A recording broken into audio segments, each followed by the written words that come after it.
Welcome to the Miracle You, guiding you on the journey towards finding passion and purpose and how to discover, create, and live a life by your design. Whether your success has been plentiful or your missed opportunities have been overwhelming, we can help you become a more empowered, masterful person and show you how to share your gift with the world.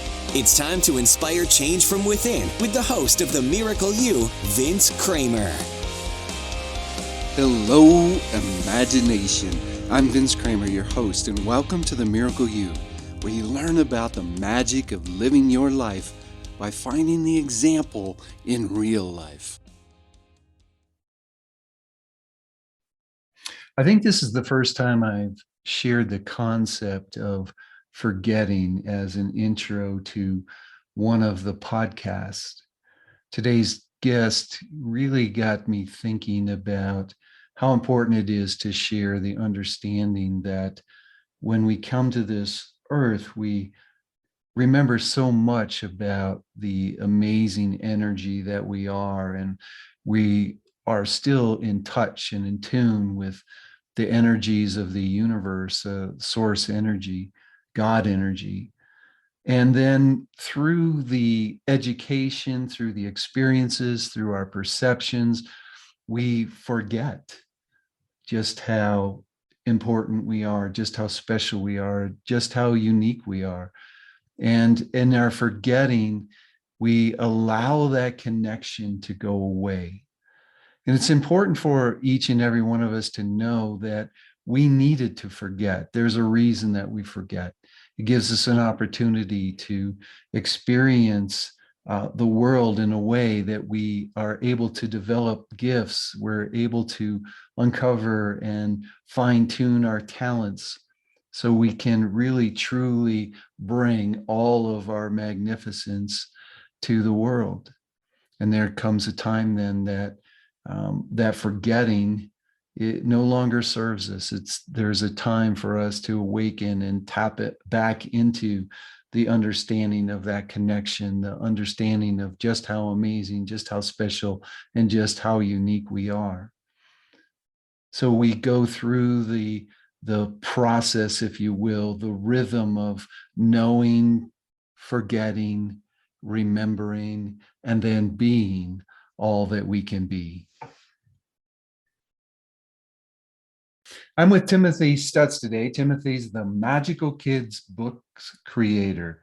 He's been blessed to write more children's stories than anyone alive, 86 to date, with many more coming. He's also a master of multiple ancient arts and sacred sciences, including meditation, qigong, yoga, and Reiki. All his entertaining and educational family stories and courses are created with God's grace. They switch on the love, bliss, and brilliance genes in all generations.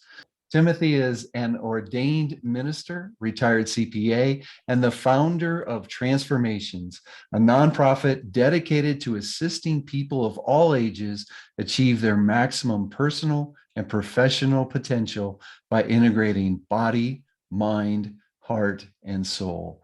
Timothy Stuetz, are you ready to share the miracle of you with the imagination? I am, Vince. Thank you very much for having me.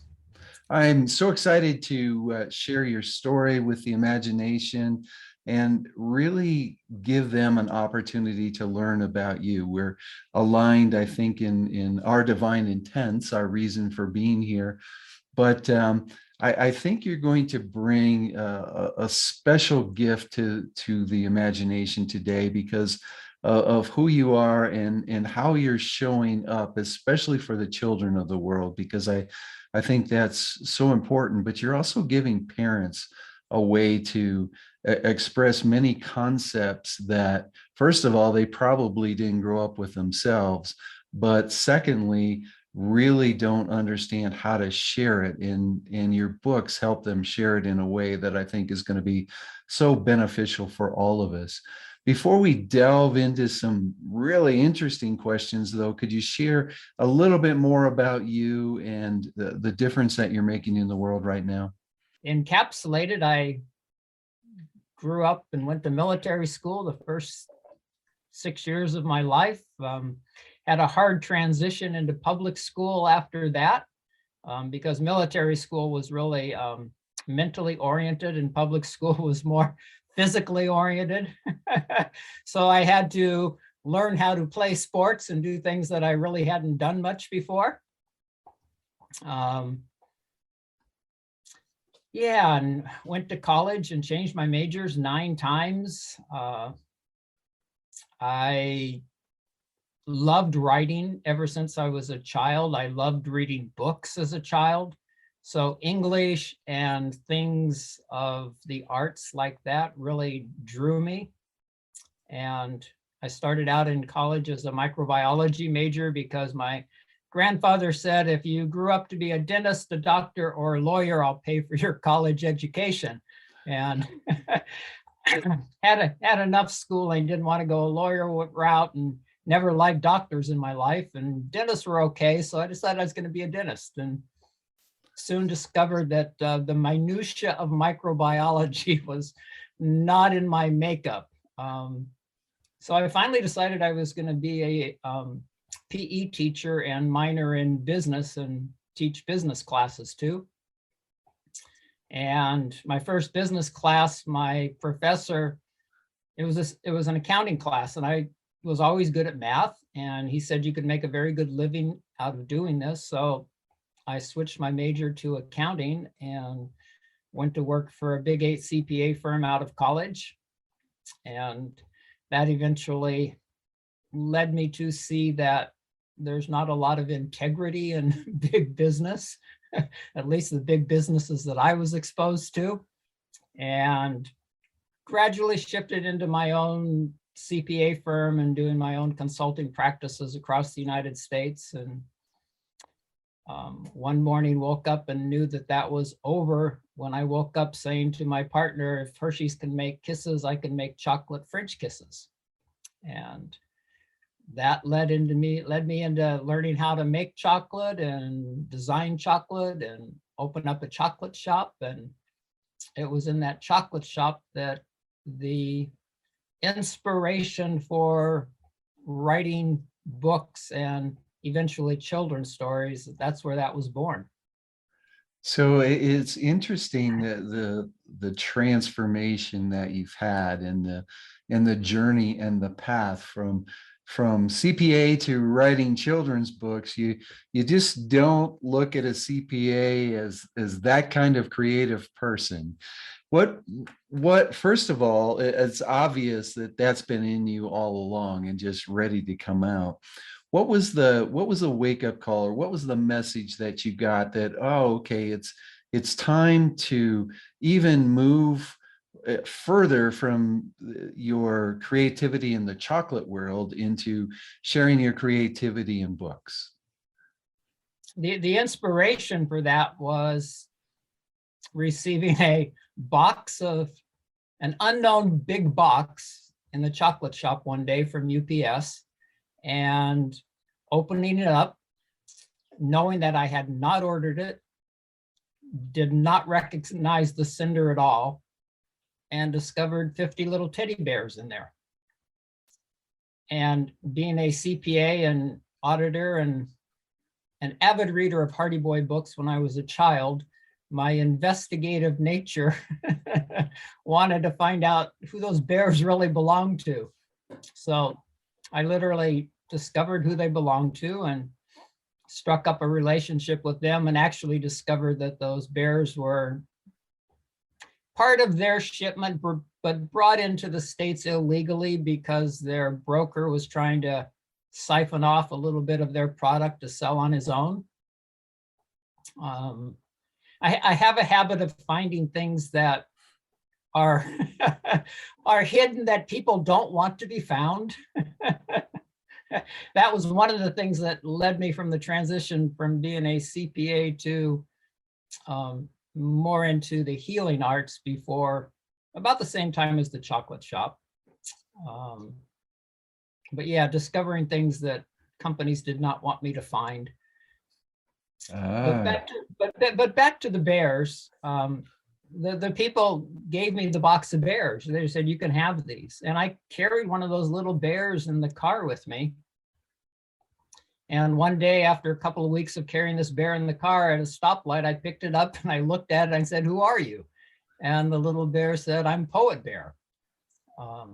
And that made sense to my logical CPA mind, because I wrote love poetry, I wrote philosophical poetry, poetry about society and things that were happening in the world. So I had the idea of combining that little bear and my book of poetry into a little tiny book and sell them together in a box, and got all that together. And when I finally had the product together, ready for sale, put it on the countertop in the chocolate shop, my mother looked at it and said, "You really missed your calling here. That should have been a children's book." And I said, "You really haven't read much of what I've written, Mom, because it isn't for kids." But my mother knew me in ways that I didn't know me. She just, I don't know, she had a way of knowing things. So 6 months after she said that, the first children's story popped into my mind, and Poet Bear became Blissberry Bear, who travels from the Great Bear constellation in a blue pearl starship to help children and families, understand challenges they're facing in the world, and to share insights that they might not get. And when you said at the beginning how much the books were for parents too, I don't think anybody else has ever mirrored back to me the truth of that, because I write for the parents too. I write to educate the parents that are forgotten and to remind them of what they need to know in raising their children. So the books really are for children of all ages.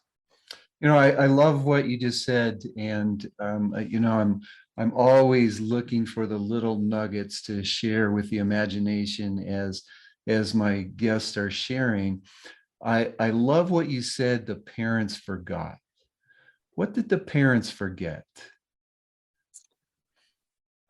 I think we've all forgotten our source. In fact, one of the stories I wrote in the last couple of years was "Please Remember," which was like a plea from the Great Bear for people on Earth to please remember who you are.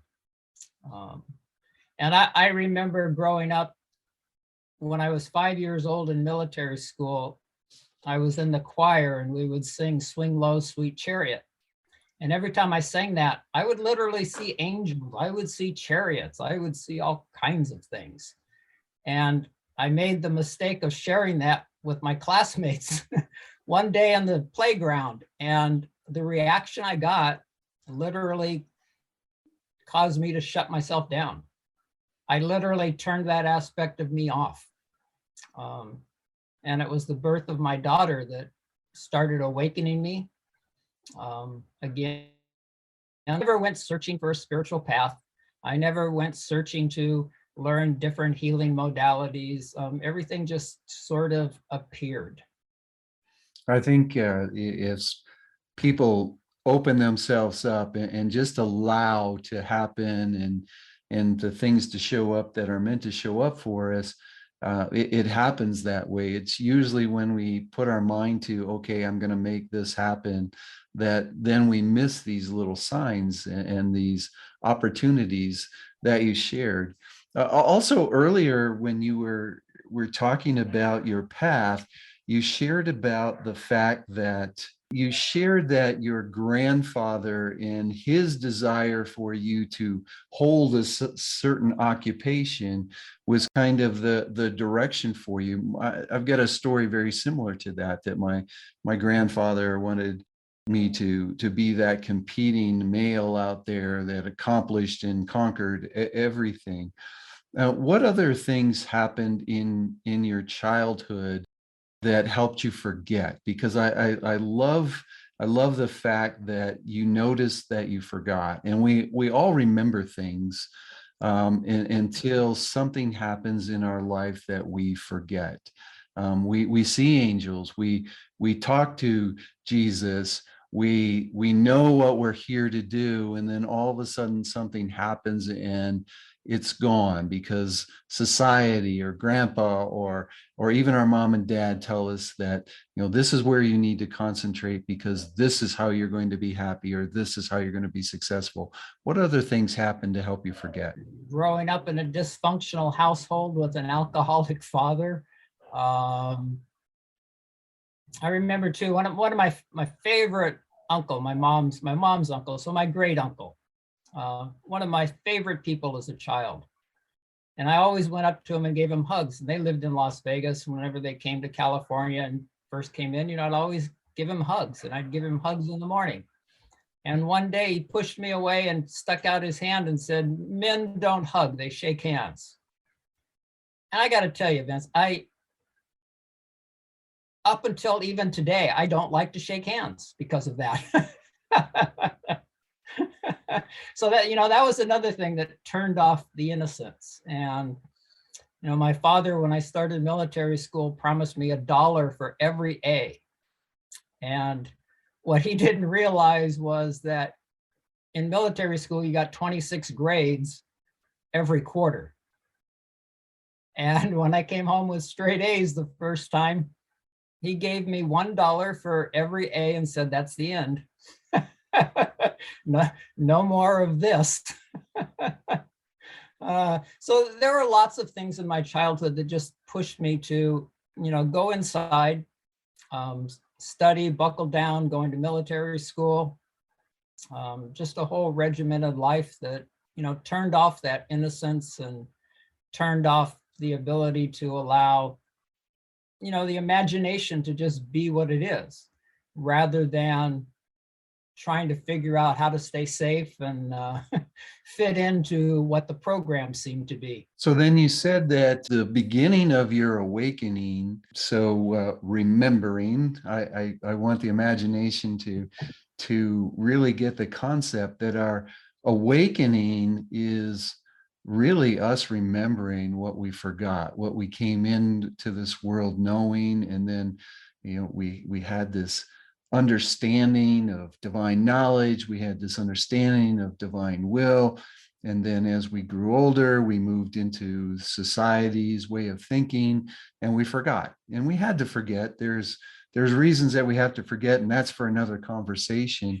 But then it's time to remember, and we have this awakening. When you had your awakening, how did you move, and what happened in your life to move you back into the understanding of innocence, the understanding of the importance of love, the everything that you share in your books? Well, it started with even trying to come up with a name for my daughter, and we came up with the first name Melanie, and we both liked it, and it was a beautiful name. And I looked it up in a book as to the roots of Melanie, and it's melancholy, which is darkness. And at the moment I read that, I said, no daughter of mine is going to be named Darkness unless light follows. And I didn't know where that came from, so we named her middle name Dawn.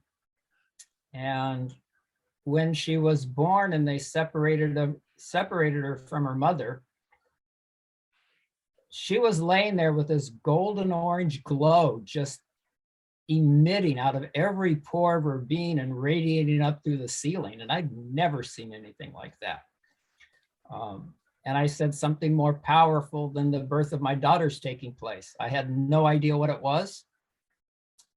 And when she was about 2, I had a pain in my back one day, and she walked by me in the hallway and she stuck a finger right at the point of the most pain, held it there for a moment, and the pain disappeared.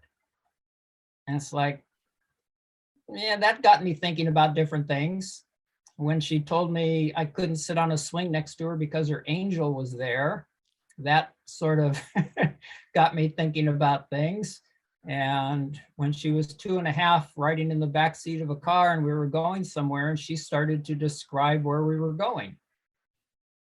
And to my conscious mind, she had never been there before. So I started to just go back in my memory, it's like, when were we here? And it was when she was in the womb. So that got me started about, when do we become conscious? When are we really aware of what's going on around us? And the big explosion was when my life at about 30 years old just fell apart. It's like I did everything programmed wise. I went to school, I got the best grades all the way through. I became a certified public accountant. I got married. I had a daughter. I have a house. Everything's great. And then it all fell apart. And I laid in bed crying for 3 days. Literally, just laying in bed crying for 3 days. And at the end of 3 days, I just yelled out to God and I said, I've been praying, now I lay me down to sleep ever since my mother taught me to pray. And God, if you exist, I need to find you. So that was literally the awakening. And I got out of bed shortly after that, looked in the mirror and saw that I had lost a lot of weight after 3 days of not eating or drinking. And I really felt and literally saw Christ behind me saying, I will remake you in my image. And the next thing I remembered, a friend in Hawaii who I was there the year before, and when I got done auditing her company and when I left, she said, if you ever need a couch to crash on and get your head straight, give me a call. And I really needed a place to crash and get my head straight at that point in time. So I picked up the phone and called her and she said, yeah, the offer's still good, but you got more than a couch because I bought a house and you got your own room. So I went to Hawaii within a week or two. And when I got there, she gave me a book by Dick Sutphin and said, here, read this while I'm at work tomorrow. And it was Past Lives, Future Loves. And I sat in the backyard reading that and just started bawling. I mean, things started to click, what my daughter had tried to show me and tell me. And from that point on, there wasn't enough books I couldn't read, enough people I couldn't talk to about awakening. Mm-hmm. In that experience, how did that affect how you dealt with your daughter, how you raised your daughter, the understanding of she knew there was more, she was connected. How did that look as you raised her and was a very important part of her life? Because I know a lot of people hear that my angel's right there, or I talked to Jesus last night, or my friends tell me this. And what friends are you talking about? Well, my friends that are here sharing all this information with me. Many of us shut that down and don't allow children to have that connection. How did you raise your daughter? And did you allow her to have the connection, or did you fit into society somewhat also? I saw that she had a connection that I didn't know about. And so I allowed that connection. Everything she said, I felt she knew more than I did. So I always listened to her. Now I found myself in a dream meditation one night in a satsang with my guru. And at the end of it, they said, everybody can come up and ask Baba one question. And so I'm in line going up there and I'm just trying to figure out what one question am I going to ask him? And I get up in front of him and I find myself saying, tell me how to raise my daughter. He said, give her choices. And I realized at that point that I really didn't give her a lot of choices. So she never had the opportunity to make choices and see the consequences of those choices. From that point on, she got choices. I mean, of course, I couched those, the different things she had choices of so as to not hurt her and to mess life up too much. But she always had choices to make on clothes to wear, foods to eat. And that shifted things with her. She awakened me. The first astrologer I ever saw said the perfect match for you in this world is your daughter. She has taught me, again, from before she was born.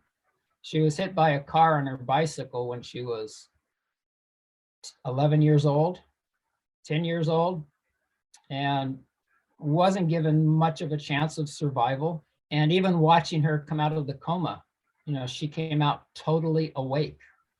She could tell you the cell of the body that hurt.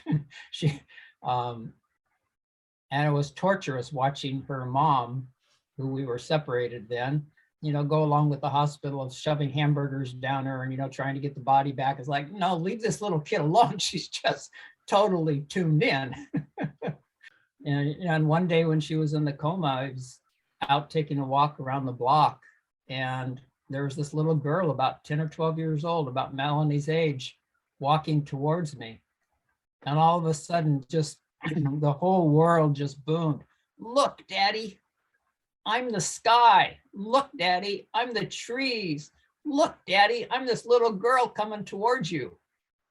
And it's then I knew I needed to expand even more to embrace where my daughter was at. And yeah, so she's been my most powerful teachings in this life, even to the point when she said, I no longer want to see you again. I don't believe anything about you. And her mom turned her off to me and kept her away from me after she came out of the hospital.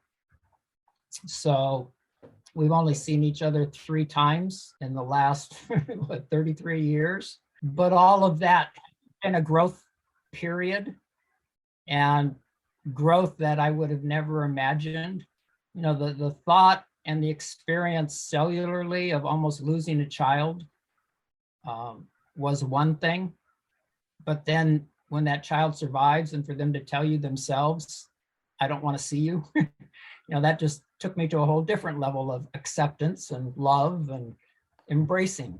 For sure. And I think the soul agreements were met, though. You gave her an opportunity to stay awake, and she shared so many messages with you to keep you, or to get you back on path. So definitely, I think the soul agreements were met, even though we unfortunately dive into society's rules, or mom's rules, or everybody else's rules type of thing. But I'm sure that's going to come around somewhere for you.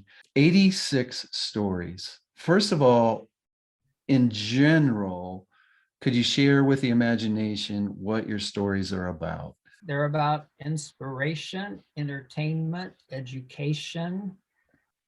They blend the fantasy with reality, myth with mysticism, adventure and science fiction, poetry with proven principles of child development. They're literally just about the magic of life and inspiration and imagination. I didn't start out to write children's stories, and I never intended to write more than one. But somehow after the first one, they just kept coming. And they still keep coming. And I think one thing that's important for all of us to realize is that we are here to make a difference. We chose that difference before we came to Earth. And sometimes, no matter what we do, that difference is going to show up. And we get pulled along the way, and drawn along the way, and pushed along the way to really bring our special gifts and our special talents to the world.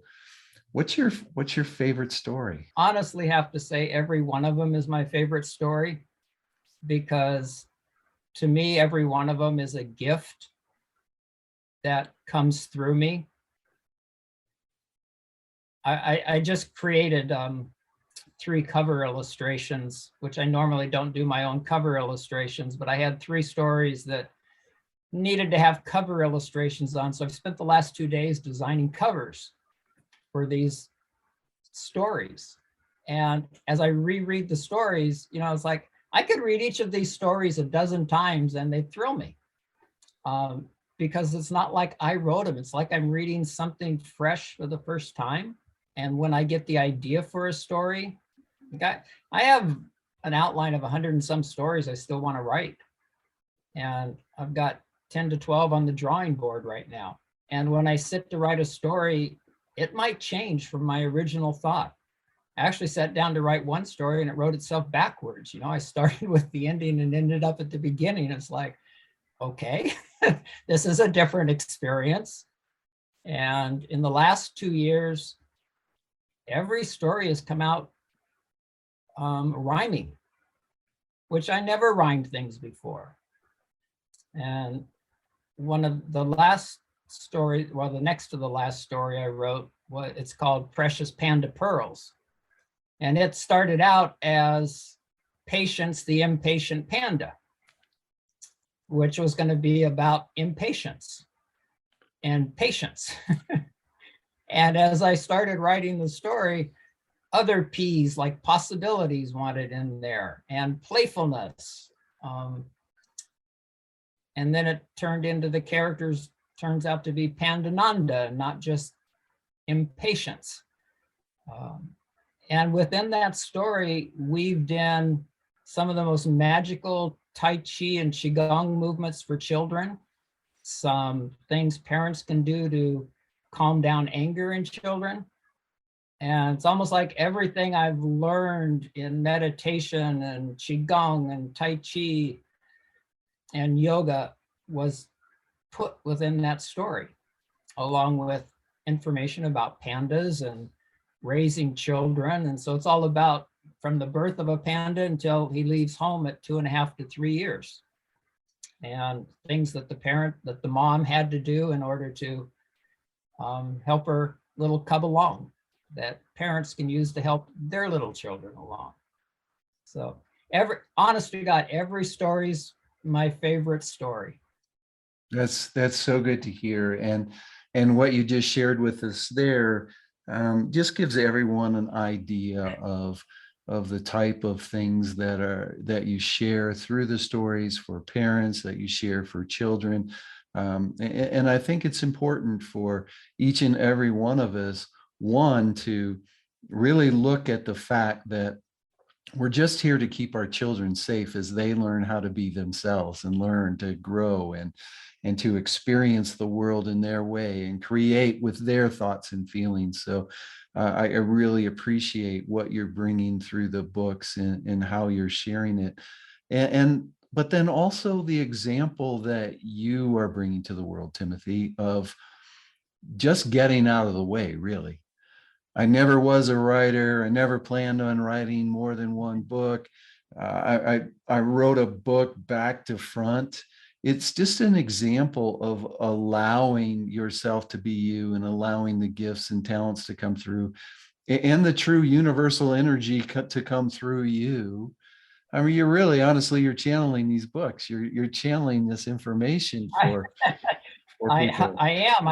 I actually found an outline. You know, I went back before I moved from Sedona to Spain. I was just clearing out computer files and stuff. And I found a story that had been started. And I started reading the story and I thought, who wrote this? I mean, literally, because I have a good friend who some of the principles she expounds on and stuff, I thought maybe she wrote it. And I called her up. She said, no, I didn't do this. So it's like, okay, I did this, and now I'm going to have to pick it up and finish it off.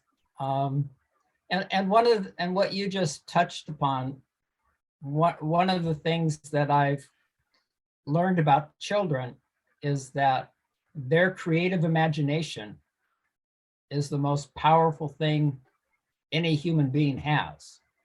And to nurture that imagination and to stimulate that creativity from even before they're born, while they're in the womb, is the most important thing we can do. And so while I have a couple of books that are fully illustrated, most of my books literally only have a cover story because I don't want the children seeing pictures of what an adult thinks is happening on a page. I want the children to create their own images and to tell them if they can't draw yet, just have a conversation with who's reading you the story and share. What are you seeing? What does that stimulate in you? What pictures do you see? And that way they get to use their own creativity and develop it in a way that they wouldn't otherwise. So powerful. There's a reason that the group that we're talking to today is called the Imagination. And I hope we can all bring that back. We can all realize that we have that power to create with thought and feeling, that what we feel, what we see, what we want to see, what we know in our knowingness, quote, quote, can be created. So what a wonderful example of that also. Believe it or not, Timothy, we're getting towards the end of our time together. Is there a parting piece of guidance that you'd like to share with the imagination? And this just came to me last week, actually, is I was thinking we use our imagination to look forward, to imagine what we would like.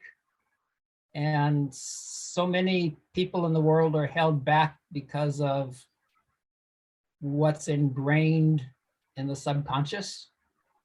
So I actually I put it down on papers. I want to create a story for children to use their imagination backwards, rewind.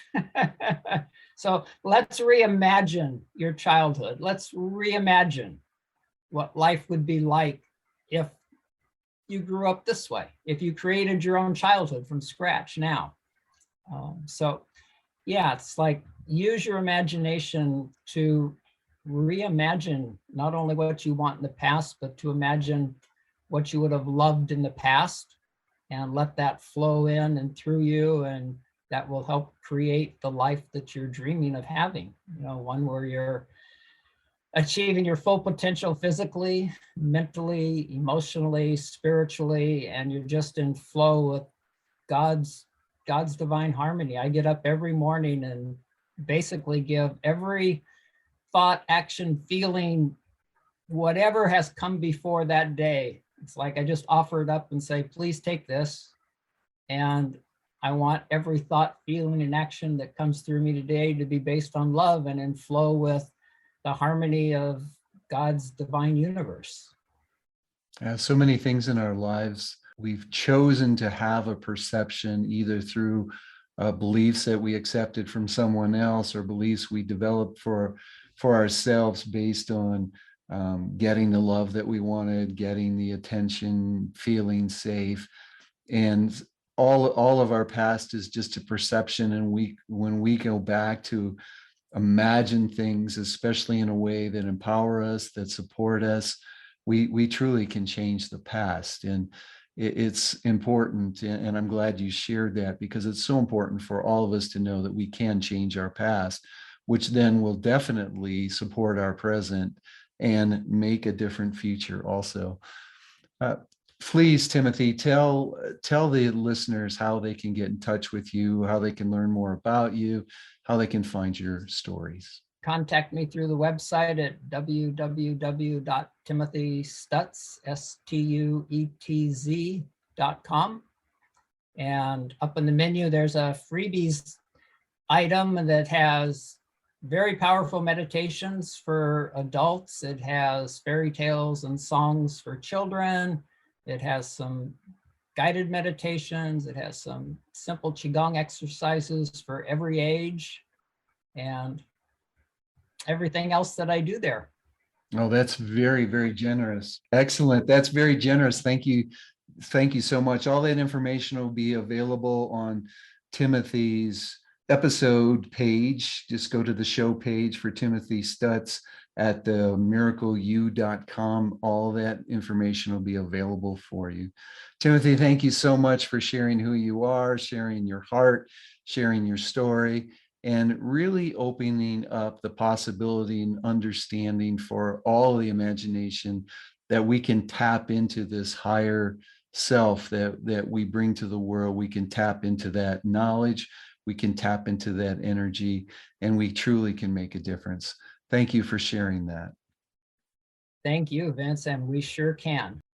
On behalf of my wife and business partner, Mary, the entire team here at Imagine Miracles, we want to wish each and every one of you a miracle day. You've completed this episode of The Miracle You, but we have plenty more to help you discover your own personal passion and purpose. Head over to themiracleu.com for free resources to assist you on your journey, as well as register for our free webinar, Discover Your Miracle Life, 3 mind awakening steps toward your unique purpose, or apply for a one-on-one Your Life, Your Way breakthrough session and discover your next best step on your journey. All available exclusively on our website. That's themiracleu.com. We look forward to sharing more experiences of passion, purpose, and life by design next time, right here on The Miracle You.